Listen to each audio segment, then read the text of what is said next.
بسم الله والصلاة والسلام على رسول الله صلى الله عليه وعلى آله وصحبه. مرحبا بكم غزالات ديالي، كنتمنى تكونوا بخير وعلى خير بتمام الصحة والعافية ان شاء الله. واليوم غادي نتقاسم معكم واحد الساندويتش اللي شعبي غادي يعجبكم بزاف، غادي ينال اعجابكم ان شاء الله. بما ان الصيف قرب وكنبغيو بحال الساندويتشات الخرجات ولي بيكنيك، وغادي يعجبكم بزاف، اقتصادي وزوين والاهم ان حتى حاجه ما غادي نقليوها، كلشي غنديروه في الفران. كنبداو على بركه الله. غادي ناخذ واحد الكميه من السردين. انا درت هنايا كيلو ديال السردين، كنقيوه مزيان، كنحيدوا ليه الشويكات ديالو ديال الظهر والشويكات اللي كيكون هكذا في الجناب، وغادي نشرملوه مزيان بالشرموله المغربيه المعتاده، الربيع والثومه، التوابل والعصير ديال الحامض. هنا كندير شويه ديال الفلفل الحار، شويه ديال الهريسه الا كانت متوفره لكم. غادي نضيف البابريكا او الفلفل الاحمر، شويه ديال الكمون، شويه ديال الملحه، ونسيت ما ضفت الخرقوم، غادي نضيفه من بعد. ودرت واحد العصره ديال الحامض.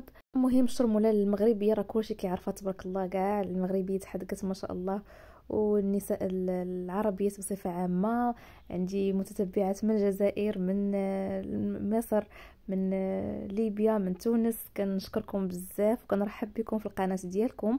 الله يخطيكم عليا وعلى التشجيعات وعلى لي كومونتير الزوينين اللي كتخليو ليا، شكرا لكم بزاف البنات. صافي غادي نشرملو هنايا هاد السردين مزيان. وعلى فكره البنات، الفيديو اللي فات كنت هضرت لكم على الفوائد ديال الاغذيه اللي فيها الحديد بزاف، ونسيت ما ذكرت لكم السردين. السردين حتى هو راه من العناصر الضروريه اللي تدخلوها في الاكل ديالكم.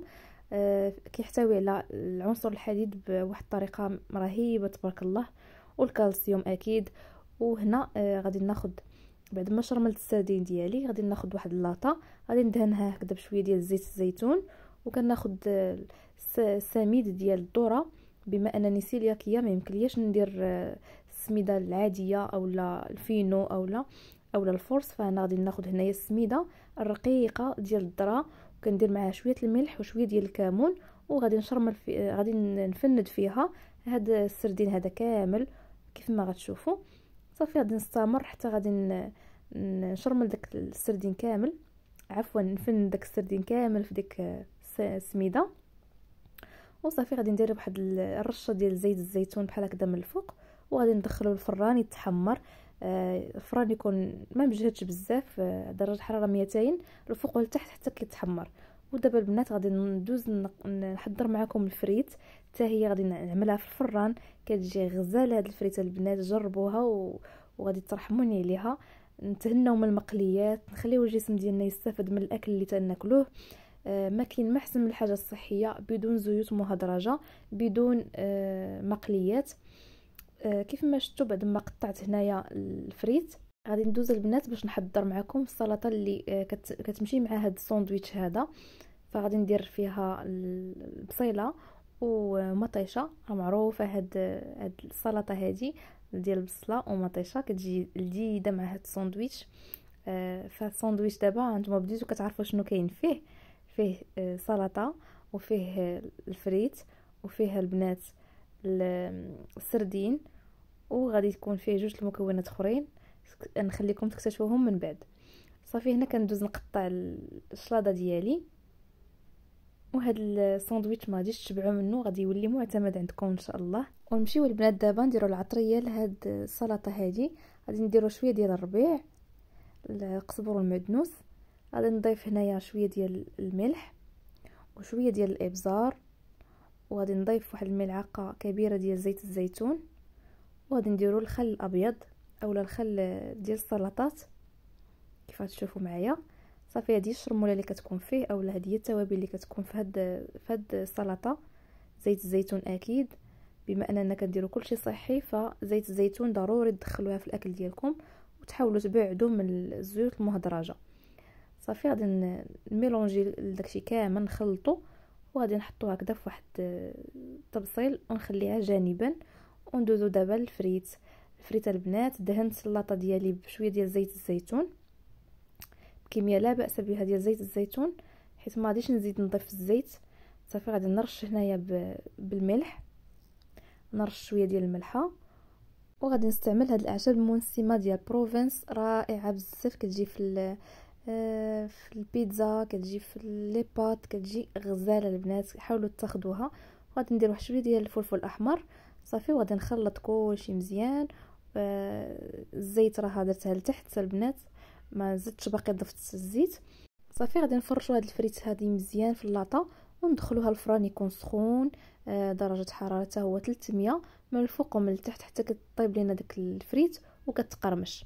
هنا غادي ندوز نقطع معكم الدنجال حتى هو غادي نخرجو هكذا رقيق في هاد القطعه هادي كيف غتشوفوا. وحاولوا على يديكم لان الموس ديالها ماضي بزاف البنات، فكنت كنمشي غير بشويه، غير انا زربت لكم المقطع باش ما يجيكمش الفيديو طويل. كيف غتشوفوا كنمشيو شويه بشويه لينا حتى كنقطعوها. وباش عجبتني كتخرج هاد الدنجال كتخرجو رقيق تيجي غزال. شوفوا معايا البنات، شوفوا الشرائح كيفاش دايرين كلهم رقاق وقياس واحد، غزاله هاد القطعه هادي. صافي هنا بعد ما طاب ليا السردين تيجي مقرمش غزال ولذيذ البنات، لذيذ بزاف. ما كاين ما احسن من حاجه ديال الفران. نتفاداو المقليات.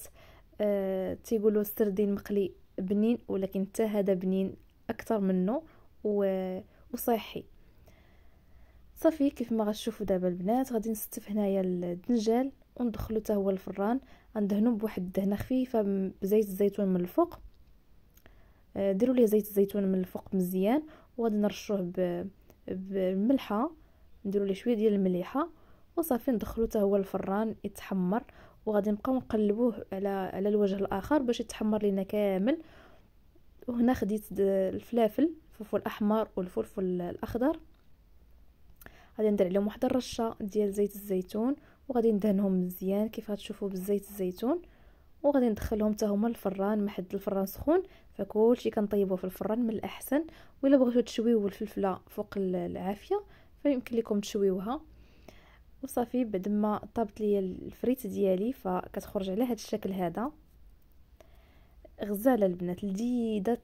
باش نقول لكم المذاق ديالها ما كاينش فرق بينه وبين المقلي، وكيجي بدوك الاعشاب المنسمه رائعه بزاف البنات. اعتمدوا هاد الوصفات هادو وغادي ترحموا لي الوالدين البنات. وهنا غادي ندوز ندير واحد الشرموله فيها مطيشه، القزبور والمعدنوس، شويه الملحه، شويه البزار وشويه ديال الثوم بودر. غادي نشحرهم فوق النار وهادو هما لي باغيت اللي غادي نعمر. وهنا درت شويه ديال الزيتون مقطع. وبعد ما نشحروا هاد لاصوص هادي غادي ندوزو نحضر معكم الساندويتشات نعمروهم كيف ما غتشوفوا البنات. هنايا الفلفله بعد ما طابت فحنا غادي نقيوها، غادي نغطيوها بواحد البابي على ما يعني تولي ديك القشيره ديالها ساهله تحيد. وغادي نقيوها ونديروا ليها شويه ديال الملحه وشويه ديال الخل وعاد باش غادي نقطعوها ونبداو على بركه الله. كناخذوا الكومير ديالنا كنزولوا ليه البابه ديالو. وكيف كتشوفوا هذا الكومير ماشي ديال الفورس، هذا راه ديال الشعير البنات، خديته ديال الشعير. تبارك الله على السيده اللي كتصايبوه غزال. وصافي غادي نحيدوا ديك البابه كامله وغادي نبداو نعمروا الباغيت ديالنا بديك الشرموله اللي صايبنا. كنديروا شويه ديال الشرموله وكنستفوا هكذا داك الخضيره كامله اللي درناها في الفران. وكنديروا شويه شويه من الحاجه، شويه الفلفله، شويه ديال الدنجال، السمك اللي درنا في الفران، وديك الشلاضه ديال المطيشه والبصله. وغادي نديروا الفريت. فهاديك الفريت كتجي بنينه والله العظيم البنات الا رائعه. تفاداو المقليات، انا كنقولها بغيت نشجعكم حتى نتوما تفاداو المقليات، لان الصراحه ما كاين ما احسن من هذا الشيء الصحي وبنين. وكاين البديل زعما ماشي المقليات هما كلشي، كاين البديل الحمد لله. صافي بعد ما وجدنا الساندويتش ديالنا تيجي على هذا الشكل لذيذ ما كاينش ما لذ منه. كنتمنى تجربوه، راه شعبي والمكونات ديالو كلها اقتصاديه وغادي يعجبكم بزاف لا نتوما ولا وليداتكم الا جربتوه. وهاد الوصفات هادو ديال الصيف اذا بغيتو نزيدكم وصفات اخرى ان شاء الله قولوها ليا. ومرحبا بالمتتبعات الجدد اللي عاد التحقوا بالقناه، وشكرا لمتابعاتي الوفيات اللي فين ما كنحط شي فيديو كيدخلوا عندي لهلا يخطيكم. شكرا لكم بزاف على المسانده ديالكم، بكم باش القناه كتزيد تكبر وكتزيد لقدام. وهنا رافقت هاد الساندويتشات بالعصير ديال الخيار حضرته معكم في واحد الفيديو. وشكرا لكم على المشاهده. لا تنسوناش بلي لايك ديالكم وبارطاجيو الفيديو مع الاهل والاصدقاء. والسلام عليكم ورحمة الله تعالى وبركاته.